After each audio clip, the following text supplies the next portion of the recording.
Good afternoon, everybody. Thank you so much for joining us this Thursday afternoon for the Dade County Weekly Update. My name is Carey Anderson. I do public information with Dade County and want to thank you again for coming. I want to remind you, you can type your questions in the comments section during the live update, and if you don't want to ask your questions during the live update, you can always email those questions to us at info@dadecounty-ga.gov. Today, our guests are Sarah Dyer with Dade County Extension, Jane Dixson with the Alliance for Dade, and Alex Case with Dade County EMA will be doing the rest of our report today, as County Executive Ted Rumley is actually up at Lookout Lake Dam wrapping up that project. If you know someone who would be interested in hearing from any of our guests today, please invite them to join you and watch this live broadcast or start a watch party so you can hold your own discussion. Remember that you can also watch this later on Facebook or our YouTube channel, and sharing the links to our videos is super easy. We do have several upcoming events that I would like to remind you of, and you can always check these out on our calendar at dadecounty-ga.gov. A reminder, the Trenton Police Department is still doing their Silver Bills project. You can call 706-657-4167 with questions about that, or you may drop off your donations at City Hall between the hours of 8 and 4 until December 11th. They are asking for things like basic hygiene items, crossword puzzle books, socks, blankets, etc. And the Silver Bills project is for seniors, the senior citizens in the Dade County area. Also, the Dade County Sheriff's Department is accepting applications for Hope for the Holidays program. The deadline for those applications is next Wednesday, November the 25th. They are also taking donations for that program. If you would like to apply or have donation questions, please call the Sheriff's Office at 706-657-3233. Remember also, December 5th is a big day here in Trenton. We have Light Up Dade with the Alliance for Dade in the Public Library, and the Christmas Parade sponsored by the Bank of Dade at 6 o'clock. Also, next week is Thanksgiving, as many of you know, and we would like to wish you and your families a very happy and safe Thanksgiving. We will be holding our live update next week on Wednesday instead of Thursday, as county offices are closed Thursday and Friday. That also brings up questions about the transfer station and recycling station that a lot of people have about this time every year. What are those hours? The hours of operation for the transfer station generally are Tuesday through Saturday, 8 until 6. However, next week, because of Thanksgiving, they will also be closed on Thanksgiving on Thursday, but they will be open on Friday. So county offices will be closed Thursday and Friday, but the recycling and waste transfer station will be open on Friday. If you have any questions for them, you can give them a call at 706-657-2776. If you have any questions about any of the information on this program, you can also give me a call. My telephone number is 423-290-6655. And we will go ahead and get started with our update with Sarah Dyer.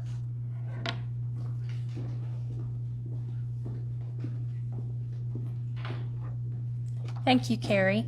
Hey, everyone watching at home. I'm Sarah Dyer. I'm the Agriculture and Natural Resources Extension Agent with Dade County UGA Extension. I wanted to come to you today to let you know about something we have upcoming on Monday. This next Monday, November 23rd at 6 p.m., we will be having our Dade County 4-H annual chicken show. And new this year, we're going to include a sale of champions. So that's why I'm on here today, is to invite you, if you are interested in purchasing ready-to-lay hens.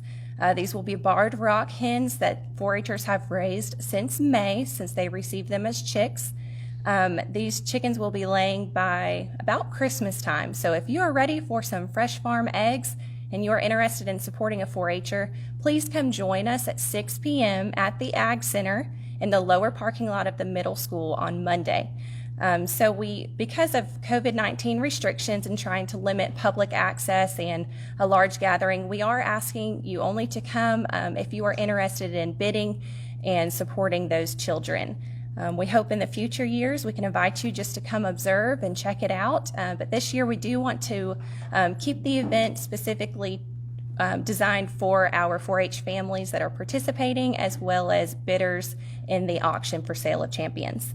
So here's our flyer. You can go check this out on our Dade County 4-H Facebook page. This has all the details about what the project was, how it's going to run on Monday, and why we would like you to come out, as well as some final details about what we are going to do to protect you during the coronavirus pandemic.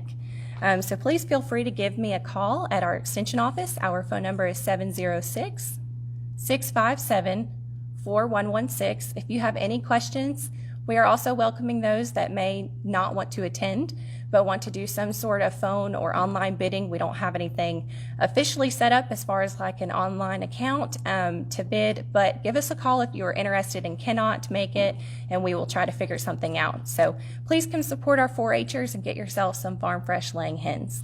Thank you.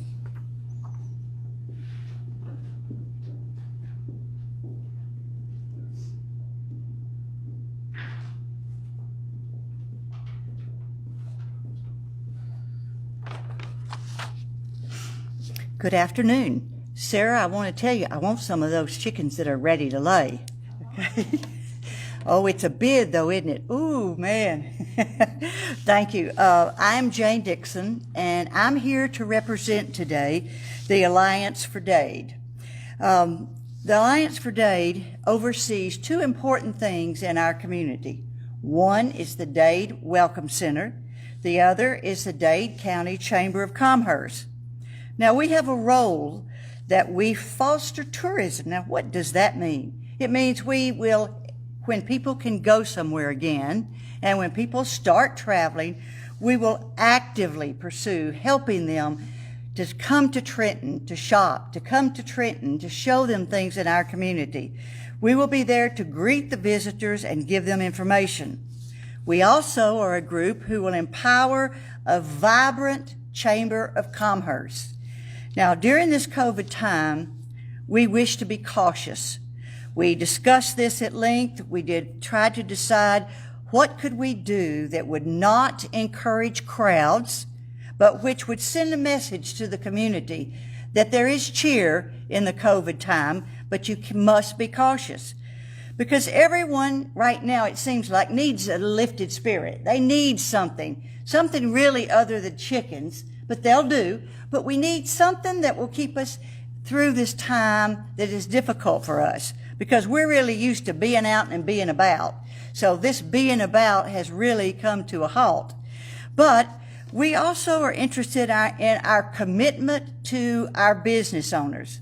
Now, I have been trying to go around and visit as many of the business owners as I can. And I have found that they are some of the nicest people in this town in our businesses. So our commitment is to encourage people to shop in Trenton, to encourage our businesses to learn ways where that they can hold on to that customer that walks through the door. It's always easier to keep your returning customers than it is to go find a new customer. So that's part of what we will be doing in committing alignment with our businesses. We tried to think what to do, and we came up with something. So our first thing to do was talk to the leader of the pack in this community, Marshana Sharp, at the library. So we did. And what we found out is that we were going to partner with our local businesses and our library to participate in Marshana's grand illumination so that we can literally light up Trenton. We visited the Trenton Chamber, the commission. We visited the county commission to get their support. We've talked to business owners. So we are certainly looking for something we have created, which will be to light up Trenton on December the 5th. That is a Saturday. Now, at 6 o'clock, Marshana and her group will flip the switch and Trenton lights will come on. And this is December the 5th. We want everyone on that day, if you can, come to Trenton during the daytime, shop, buy something, get you a to-go order of food somewhere, go somewhere down by the creek and sit down, have your lunch, then come back up and be ready to watch the lights in Trenton come on at 6 o'clock. We want to encourage people to stay in our community when you can. When you can find things that you need here, please try to shop in Trenton. Now, this little flyer that one of our patrons made for us looks like this, and it says, this is the top part of it. It clearly says, eat, shop, spend all that money. I told some man, I said, get off your dusty money and spend some of it in Trenton. These merchants that we have, they need to make a living too. Come here and enjoy the lights. Now let me review with you what happens December 5th. You get all those kids up in that car, you put on your mask, you head to Trenton. You go to the Dollar Tree. You go to everywhere you want to go. Go to our local people who sell products. Go places, see things in Trenton. Then settle in somewhere in your car or wherever you can be and watch the parade that will come through. It will start at 6 also, but at 6 a.m., remember, wherever Marciana is with that switch, she will turn on the lights in Trenton and everyone will yell as loud as they can, and we will thank the good Lord for the days that we have and for all those many more to come. So please, join in with this. If when you go in a store, I want to tell you this short story. I went to J.B.'s Variety Store, correct? This is what the lady said to me. She said, ma'am, I have your poster here on my wall already because Amelia brought it to me. I said, oh, you knew Amelia? Oh, yes. And she said, I've got it right here by my cash register. I said, so you don't need me to give you another one? She says, no, ma'am, but I do need for you to know something. I'm probably one of the most highly competitive people you'll ever learn, and I need you to know, and you just tell all of them. And she told me to tell you. She's going to win the prize, and she will make sure of that because she is going to decorate. There is a prize. Everybody who participates will receive a token of appreciation from the Alliance for Dade. The winner will receive a business membership to the Alliance for Dade, and they will receive a special, we'll call it just a special something. How's that? You'll just keep you wondering what it will be, but it will be nice. So we thank you from the Alliance for Dade. Go into the businesses and ask them, hey, y'all gonna decorate for Christmas? And that might give them some idea that, hey, somebody may be looking. Thank you so much from the Alliance for Dade.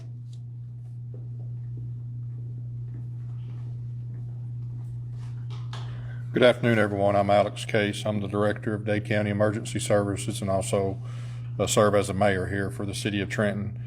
Commissioner Rumley could not be here today. If you caught his radio TV this morning, he's actually out at Lookout Lake Dam project with the final inspection from the state and engineers and architects on that project to get that finished up and cleared up with the state that we've been dealing with since I think around 2003, 2004. So again, he couldn't be here and asked if I'd step in. I told him I'd be glad to and give you some updates of what's going on within the county. Again, the Lookout Lake Dam project that they're on, and they're also still working on the White Oak Gap Road and Lookout County Road 6, which is again on Sand Mountain between the second horseshoe curve of 136 West, and it's a shortcut through to 301 North into the Davis community.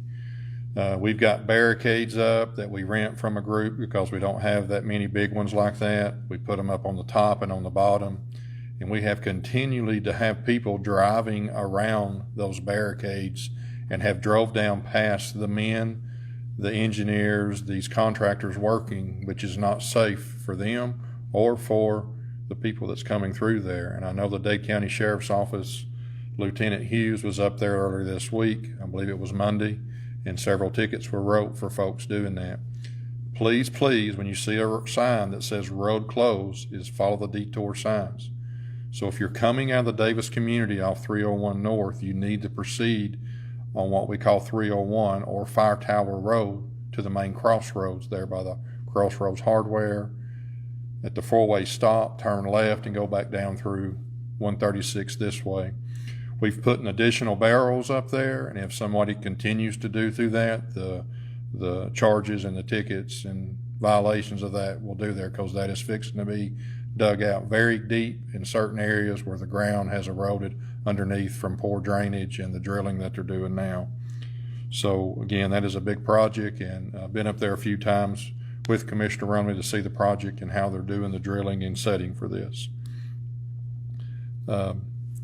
Again, our Dade County Tax Commissioner, Angie Galloway, has made some permanent hours for her tax office as we're paying our taxes now through the end of they were due this, I believe, last week, and a lot of people are still bringing them in as they can. She has some new permanent hours due to restrictions that the state has put on her, and people that are in there trying to come in way too late, and it makes our ladies have to work longer. And we've got an express window. So Monday through Thursday from 8 a.m. to 4:45, the main lobby in the Dade County Administration Building, as you come to the upper floor, you make the first right. The door kind of hides sometimes, so you have to look for it, is in the main lobby. And then from Friday from 8 to 2. And then also Monday through Wednesday, the express window, which is if you come up outside and you feel like you don't want to come into the window or into the lobby and you want to work with someone, we're fixing to have a new intercom system that you will be able to push that button. It'll alert the ladies on the desk. They will walk over to the window and will help you from there, Monday through Wednesday from 2 to 5. And then Thursday from 2 to 5:30, they'll go late that one day. So again, all this information that we're talking about will be on our website as well. And also this past week, as you know, our elections finished up, and it's been a difficult time for our nation and for our state, and even our county and city has been listed for this. And there was the mandatory recount from the Secretary of State. The audit was last Friday, the recount ballots by hands, and it was live streamed here in this room this past Friday, and you can probably still go back and see that on Facebook and YouTube. If you have any questions about the results of that, you can contact the Elections Division here locally, 706-657-8170. If you have any questions or concerns about the state itself election, please contact the Secretary of State at 404-656-2871. And then there's a national fraud report if you feel something in another state or want to ask questions. 470-410-8793. And again, we're fixing to start an election runoff for our state and for our county. And if you did not vote in this last election and you didn't get time to get registered, you have time to register again to vote, and that must be registered by December 7th here at the administration office and the registrar's office for the general election runoff. That runoff date is January the 5th, 2021. Advance voting will be held right here in this building, as it always is, for all precincts starting December the 14th. Now, a lot of questions have come up about when you see if early voting is listed in when they give the numbers off. If you come here during advance voting from December the 14th till December the 31st, your vote by the machines that we have, or if you turn in an absentee ballot or drop it off out front, or a paper, what we call a paper vote, all the early voting and the paper votes are counted as absentees from the runoff general election, which will be January the 5th. So again, all your voting precincts starting December the 14th, if you vote here by machine or turn in a paper, that will be counted as an absentee ballot on the January 5th date. They will open them up and start counting them. On December the 14th through the 17th, that's Monday through Thursday, you'll be able to vote from 8 a.m. to 5 p.m. in this room. Friday the 18th, 8 a.m. till 2 p.m. Then December the 21st through the 23rd, again, that's coming up on our Christmas time, you'll be able to vote Monday, Tuesday, Wednesday from 8 a.m. to 5 p.m. They'll be closed December 24th and 25th. They'll pick back up on that Monday, December the 28th through the 31st from 8 a.m. to 5 p.m. There will be no voting on the January the 1st, no voting on January the 4th, and then you'll be here at all your precincts, the 7 precincts throughout the county. Again, that's North Dade, Trenton, South Dade, West Brow, New Salem, New Home, and Davis. I always point because the mountains here beside me and the way they are in the valley. Those will all be open January the 5th, starting at 7 a.m. to 7 p.m. Again, that's a lot of stuff to go, and again, please refer to our website at dadecounty-ga.gov. All these hours, all of these times for the advanced voting, anything that we're talking about today will be there. We're going to start into our COVID. Again, they're still testing here every Wednesday at the Dade County Public Health downstairs at 71 Case Avenue. If you need to set up for a test or have questions, the COVID testing for the public health is 706-657-4213. Georgia's numbers, as we go through, again, these numbers were updated as of 3 o'clock yesterday. Georgia has 393,980 cases confirmed. It's up from 377,694. Dade County currently has 448 positive cases since the beginning, 421 from the last week. We had 57 for the last 2 weeks. Currently still have 7 deaths and 26 hospitalizations. Walker County currently has 2,297 cases, and it's 280 went up from the last 2 weeks. Catoosa County has 1,809 cases. It's 263 more than for the last 2 weeks. Chattooga County has 1,077. That's 78 for the last 2 weeks. Whitfield County is 6,826. For the last 2 weeks, they've had 999 cases positive for the last 2 weeks. Gordon County is 2,852. They've had 301 more cases in the last 2 weeks. Floyd County has 4,704 cases currently, and that's 446 more than the last 2 weeks. And currently, unknown counties in the state is 1,923. 8,536 deaths total for the state. 33,667 hospitalizations throughout the state of Georgia. Since yesterday, in the state of Georgia, we've had over 2,562 cases positive, 42 deaths, and 228 hospitalizations. A couple of weeks ago, myself, Commissioner Rumley, Sheriff Cross, sat in a meeting with Mayor Andy Burke from Chattanooga with other cities and counties throughout the area, and one of the infectious control doctors, respiratory doctors, was there speaking, talking about our current cold season. Excuse me. This is a flu season that you've heard talk about, where we have the A and B positive flu, pneumonia, and along with our COVID. So you've got around 4 different types of respiratory issues that happen. And hospitals are getting overwhelmed. All 3 of the major hospitals, Park Ridge, Memorial, and Erlanger. Especially there are other precincts of those hospitals that have different ones, because there's Park Ridge West, which is in Kimball, Memorial, Georgia, and Fort Overthorpe, Memorial, Maine. You got Hickson and North. A lot of them are seeing a lot larger increase of sick patients with respiratory issues.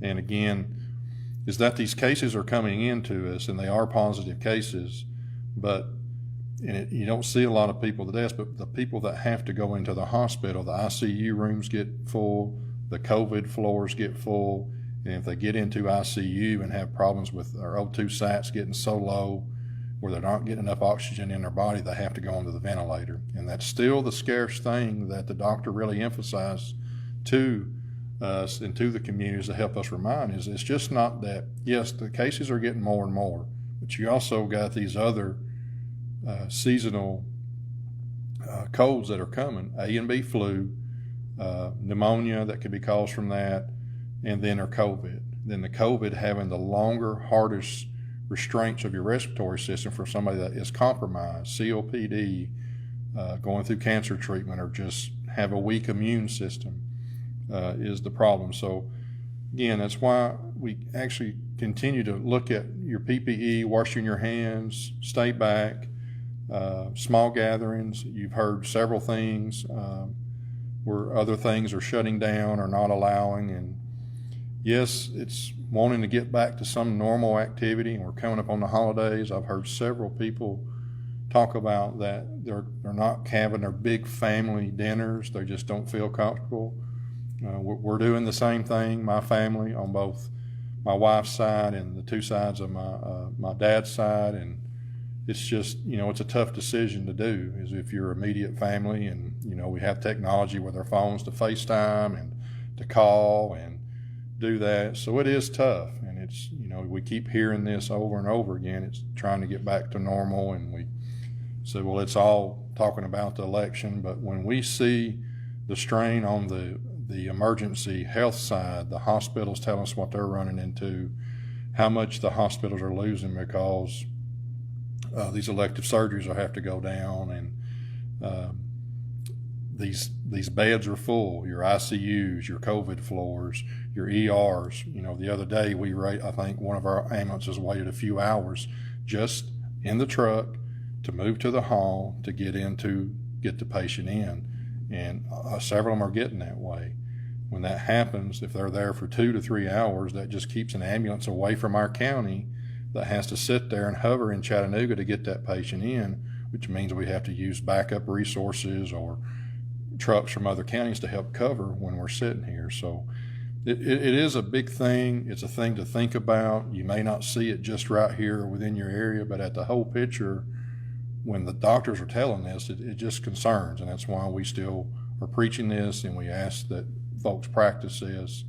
We're looking at these 25 extra 100 cases that come into Georgia, 448 more just in your county. And then we see right now where, Hamilton County is getting more and more when we start reading Tennessee's, and that's our metro city. So again, please remember, we're really not, it's still something we have to practice and help with this every day. You see some states in Hamilton County still requiring, and City of Chattanooga requiring masks all the time, and a lot of people are doing it here too as well. And just please keep up your practices for your PPE. Again, we move into Hamilton County. Confirmed cases in Tennessee is 325,201. It's 4,000, an increase of 4,472 since yesterday. Hamilton County currently has 15,066 cases. Last week it was 13,715. Marion County has 1,001 cases. Last month it was 932. Grundy has 708 cases, up from 651. Sequatchie had 470 cases, up from 475. Meigs County had 431, up from 395. Bradley, which is just above Hamilton, has 4,567, up from last week it was 4,122. There's been 4,048 deaths in Tennessee, and that's an increase of 53 since yesterday. Again, Alabama, our Jackson and DeKalb County, Alabama itself has 225,901 confirmed cases. Jackson County had 2,800 cases, 2,595 last week, and 4,435 cases to date for DeKalb County, 4,057 from last week. Again, these numbers are stuff that we watch every day. I was just talking to Carey before we got started. We receive these addresses of positive cases. Of those 448 cases that has been positive, 57 in the last 2 weeks. As of yesterday at 3 o'clock, I received 8 more addresses today, just this afternoon, that we put in. We put a active watch for that address. So if any fire, first responder, EMS, law enforcement, or anything goes out there, we just tell them to use universal precaution. We're still going to provide the service. We still do what we got to do. All the EMS and first responders treat every medical case with the full PPE for if they are positive with COVID, because sometimes folks may not know. These people have to treat themselves for every case that is so they can continue to do this care. So if you see your volunteer firefighters, you know them, you see some of the EMTs out there, thank them every day. Also our nurses in the ER, if you know the nurses, ER, the rooms, the doctors, These folks are working long hours, long days. They protect themselves. I know nurses that are doing things to protect themselves. They clean. They do so much at the hospital before they even come home to their family. All their clothes and stuff stays there. I know one family that her husband and kids do not even ride in her vehicle right now due to she don't know what she could be bringing from the hospital. Her husband and her sanitize it every day, but just for precaution of her family. But these people that are doing this, if you know them, thank them, pray for them. It's a very strenuous job. You know, part of our service is emergency services. When we don't have coverage or we get to a limit with these, every day, and evening and night, when I hear our ambulances going out, I get notifications if we get to a certain level. These are our part-time paid volunteer paramedics and EMTs that fill that void when our contractor can't. Just think about them, thank them. We can't work without our volunteers that we have for emergency services. They are a big, big part, and sometimes they get forgetting that they're there and doing that. Again, next week, Carey mentioned this, but we will be doing this live update next Wednesday, the 25th, before Thanksgiving at 3 p.m., so it'll be a day early. We'll put notifications out, and I think I got a note that we got some questions. We do have some questions. Some we've received today, and some we received yesterday or the day before. So is the Civic Center going to reopen is the first question that we have. The commission, city commission met, and that question come up by Commissioner Powell and Commissioner Wooten. They were going to research that, and if they find a solution for that to meet the CDC guidelines and how to prepare for that, that would be a called meeting to the commission to go over and make some recommendations for that. So as of now, no, until the commission meets again and makes that decision. Okay, and somebody asked about the date of the parade. We know that the light up date and the grand illumination is going to be on the 5th. Is the parade also on the 5th? And if it is, will there be candy? The parade is being hosted by the Dade County, or Bank of Dade, Bank of Dade is hosting the parade. We've given them the CDC guidelines. The city has due for that. If they do candy, they're asked if they're going to be moving that they use gloves. Audrey Clark has been with that, and her vendors that's going to be, or folks that's going to be improved. If they do that, they're required to do that. So it's not touched. It could become either straight out of the bag, or if they're going to throw packets of candy. We had some cities that didn't allow it. We thought it was best that we do something semi-normal, but we also are asking that, they really emphasize that if you do come down, please social distance yourself along the roadway, and if you are closer, and like a family can be together, but try to watch yourself and do that. So that's up to the vendor. We give them the guidelines, and they have to pass that on to the people that's going to be in the parade. And the last question we have is about the helicopter that's been flying around. Do we know what that is? The helicopter is actually working with Georgia Power, and they are cutting the high line trees back from the high lines, and they'll be working for several weeks. They did notify us of that. That's all it is. They've got a long saw that's below the helicopter, and they're cutting back the right-of-ways for the power lines. And we did just get one more question in, and I know that you can't answer on behalf of the county necessarily without going through the commission, but will Dade County ever have a mask mandate? The governor and them has left that up to the local entities, ACCG and GMA, left that to the cities and the county governments and commissioners, and that would be something we felt like that people can understand and if they want to, they need to, and if businesses require it, we ask that you respect the business. I know that Dollar General, CVS, certain areas do ask you when you enter this building, their requirement is to be masked, is that you abide by their rules and regulations of the national company. But at this time, I don't think they would. I'm speaking on what we have talked about as a city commission, that people, can make that, but as at this time, I don't think they would. And like I said, I can't answer that for the county, but my personal thought, as we talked about in the city, and some of the commissioners had their, follow the rules. I really don't want to get involved with that myself. Yep. So again, we'll be here next Wednesday, the 25th, and remember the dates on the transfer station. It'll be closed next Thursday. We'll go over that again Wednesday. Regular hours for Friday and Saturday. Again, if you need us, dadecounty-ga.gov, or info@Dade County. And we're here. We appreciate everything you do, and please don't hesitate to call us.